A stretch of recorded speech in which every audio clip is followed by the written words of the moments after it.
अस्सलाम वालेकुम स्टूडेंट्स। जी स्टूडेंट्स, तो आज हम जो टॉपिक डिस्कस करेंगे वो है चेंज ऑफ स्टेट। जी स्टूडेंट्स, फॉर एग्जांपल आपके पास आइस है। आइस मतलब सॉलिड वाटर। आपने आइस को बनाना है वाटर, तो आप आइस को क्या करेंगे, धूप में रख देंगे या इसको हीट करेंगे, इसको आग पे रखेंगे तो आइस है क्या करेगी, मेल्ट होना शुरू हो जाएगी और वाटर बन जाएगी। मतलब इसमें आपने क्या कर रहे हैं, आप आइस को जो एनर्जी है, हीट एनर्जी प्रोवाइड कर रहे हैं, उसको हीट एनर्जी दे रहे हैं, तो वो मेल्ट होना शुरू हो गई है और सॉलिड से लिक्विड बनना शुरू हो गई है। यही अगर आपने पानी को आइस बनाना है, जिस तरह गर्मियों में हम बर्फ़ बनाते हैं, तो आप पानी को किस में रखते हैं, फ्रिज में। तो फ्रीजिंग होती है। फ्रीजिंग करने का मकसद सिंपल क्या होता है कि जो हीट आपने दी है उसको सॉलिड से वाटर बनाने में, मेल्ट करने में, वो हीट आपको निकालनी है। वो हीट आप क्या करेंगे, उसके अंदर से आप हीट को रिलीज़ कर लेंगे, उसके अंदर से हीट को निकाल लेंगे। जो आपने हीट दी वो निकल गई तो वो दोबारा फिर अपनी उसी फॉर्म में आ जाएगी, सॉलिड बन जाएगी। Matter can be changed from one state to another. For such change to occur, thermal energy is added or removed from the substance. आपको या तो हीट देनी पड़ेगी या उसके अंदर से हीट को रिलीज करना पड़ेगा। मिसाल के तौर पर आपके पास आइस है, आइस को आपने गर्म किया तो पानी बन गया, और पानी को आप हीट करते जाएं, थर्मल एनर्जी इन करते जाएं तो पानी क्या हो जाएगा, गैस बन जाएगी, स्टीम बन जाएगी। तो इस प्रोसेस में आप हीट को इन कर रहे हैं, हीट प्रोवाइड कर रहे हैं। बट यही अगर आपने रिवर्स प्रोसेस करना हो, गैस को बनाना हो लिक्विड में, तो जो आपने हीट एनर्जी दी है, इन की है, उसको आपको हीट एनर्जी को आउट करना पड़ेगा। उसके अंदर से, गैस के अंदर से निकाल लेंगे आप तो वो लिक्विड बन जाएगी। तो आप अगर लिक्विड के अंदर से और हीट को निकाल लेंगे तो वो दोबारा क्या बन जाएगी, आइस है। मीन यहाँ पे आप कंडेंसेशन कर रहे हैं, और लिक्विड को सॉलिड बनाना मीन आप फ्रीज कर रहे हैं। तो मीन ये जो सारा प्रोसेस है हीट प्रोवाइड करने या हीट को आउट करने के रिलेटेड ही है। जी, इसके लिए हम ना एक एक्टिविटी करते हैं। सपोज अब ये करें, आपके पास एक बीकर है, ग्लास बीकर, उसके अंदर आपने क्या किया है, आइस क्यूब्स ऐड कर दिए। जी नेक्स्ट आपने क्या करना है, बीकर के अंदर आपने एक थर्मामीटर ऐड करना है और आइस का आपने टेम्परेचर मेजर करना है।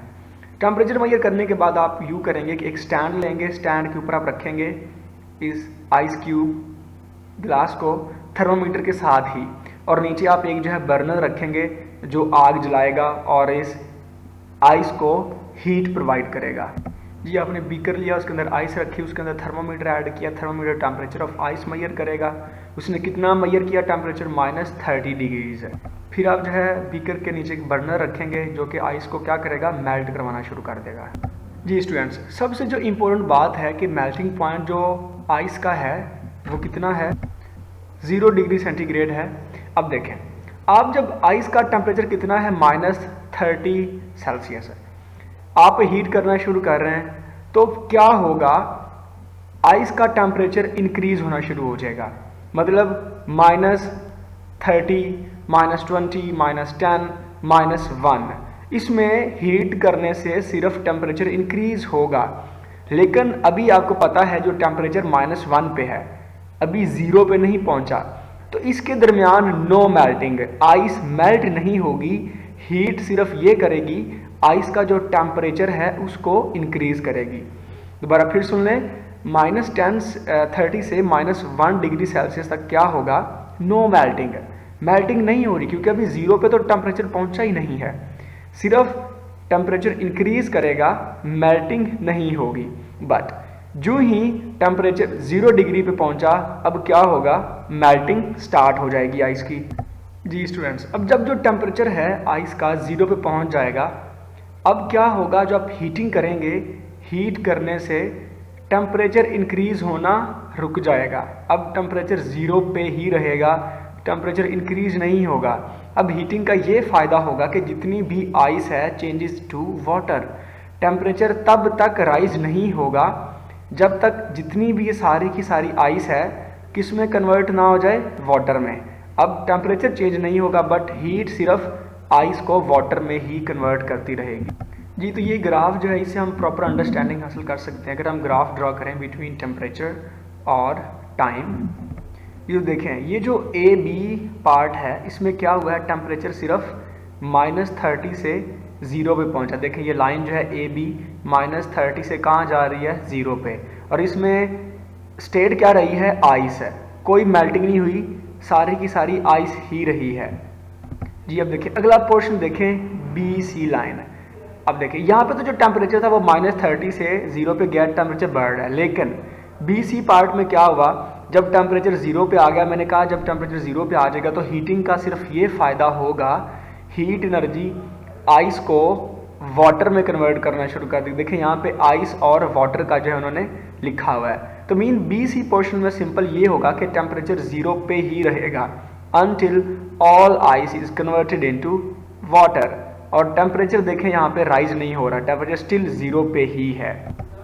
Part A B, on this portion of the curve the temperature of the ice increases from -30 degree to 0 degrees. Now part B C, when the temperature of the ice reaches 0 degrees the ice water mixture remains at this temperature until all the ice melts। तो temperature 0 पे ही रहेगा, कब तक, जब तक सारी की सारी आइस मेल्ट ना हो जाए जी। स्टूडेंट्स देखें सारी की सारी आइस किस में कन्वर्ट हो गई है, वाटर में। टेम्परेचर कितना रहा, 0 degree centigrade, and all ice converted into water जी। स्टूडेंट्स अब देखें पानी को हम हीट तो अभी तक कर रहे हैं क्योंकि आपने नीचे आग जलाई हुई है, तो आपको पता है जो वाटर है वो बॉयल कब होता है, 100 डिग्री सेल्सियस पे। जिस तरह हम घर में पानी को आग पे रख दें तो पानी क्या होता है, पानी जो है बॉयल होना शुरू हो जाता है। एक्चुअली क्या होगा, टेम्परेचर 0 पे है तो आप हीट कर रहे हैं, टेम्परेचर जो है वो वाटर का राइज होना शुरू हो जाएगा। अब राइज होगा जब सारी की सारी आइस वाटर में कन्वर्ट हो जाएगी।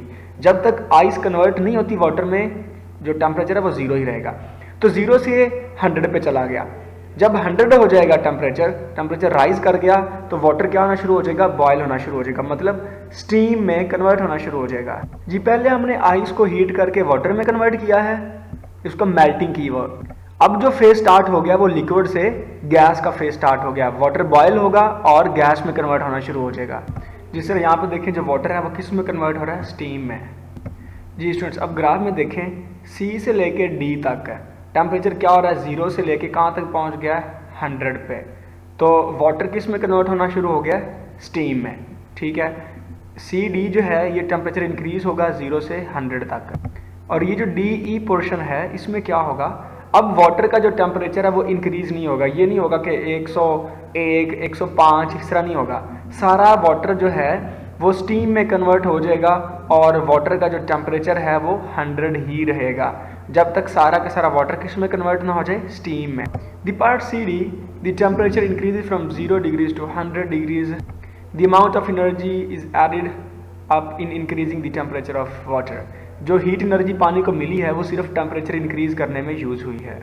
डी पार्ट में 100 degrees water begins to boil and changes into steam, वो स्टीम में कन्वर्ट होगा, और जो वाटर का टेम्परेचर है वो 100 डिग्रीज ही रहेगा till all the water changes into steam जी। दोबारा ग्राफ देखें, ए बी पार्ट में टेम्परेचर सिर्फ -30 से 100 पे गया है, आइस ही रही है। फिर बी सी पार्ट में टेम्परेचर चेंज नहीं हुआ, 0 डिग्रीज पे ही रहा है और सारी की सारी आइस वाटर में कन्वर्ट होगी। फिर सी से लेकर डी तक वाटर का टेम्परेचर इंक्रीज हुआ है 0 से 100 तक, और फिर डी ई में 100 पे ही टेम्परेचर रहा है और सारा का सारा वाटर स्टीम में कन्वर्ट हो गया जी। स्टूडेंट्स आई होप आप लोगों को ये चेंज ऑफ स्टेट की समझ आ गई होगी। ओके जी प्यारे बच्चों, अल्लाह हाफिज़।